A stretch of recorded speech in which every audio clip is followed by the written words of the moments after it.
आमच्या गावाकडे तळ्यामध्ये लय मोठाले मोठाले मासे झालेत आता. सगळ्यात जास्त चिलापी आणि माम आहेत.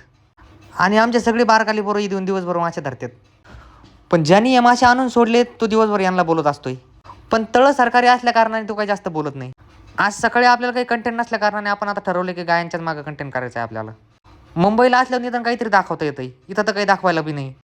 तर नमस्कार, आपलं नाव आहे आकाश आणि आपण आज आलोय गावाकडं.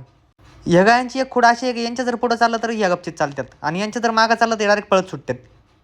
तर गायांचं काम उरकून आपण दुपारी आलोय तळ्यावर, कारण तळ्यावर आपले सगळे पोरं गेलेली होती आणि हे सगळे पोरं आपल्या भावांचेच आहेत. आणि त्यांनी पकडलेले 5-6 किलो मासे बघून आमच्या तोंडाला पाणी आलंय आणि आम्ही ठरवलंय की आपण पण उद्या यायचं मासे धरायला. आम्ही जेव्हा लहान होतो त्या टायमिंगला या तळ्यात फुल पाणी असायचं. एकदा आपण लहान असताना या तळ्यात बुडलो पण होतो, कारण आपल्याला नेलं होतं बैलांनी पाण्यात ओढून. आता जर पाटाला रोटेशन आलं तर हे तळ परत भरल, पण तोपर्यंत आता पाणी सध्या कमीच आहे आणि त्याच्यामुळे मासे टपाटप हाताला लागतात. म्हणून आम्ही पण ठरवलं की आपण पण उद्या यायचं आणि दिवसभर मासेच पकडायची आणि संध्याकाळी घरी घेऊन जायचे. घरी आल्यावर मला काही काम नसते, त्याच्यामुळे मला असे उद्योग सुचतात फालतूची. तर भेटूया आपण पुढच्या व्हिडिओमध्ये मासे पकडताना. तोपर्यंत राम राम.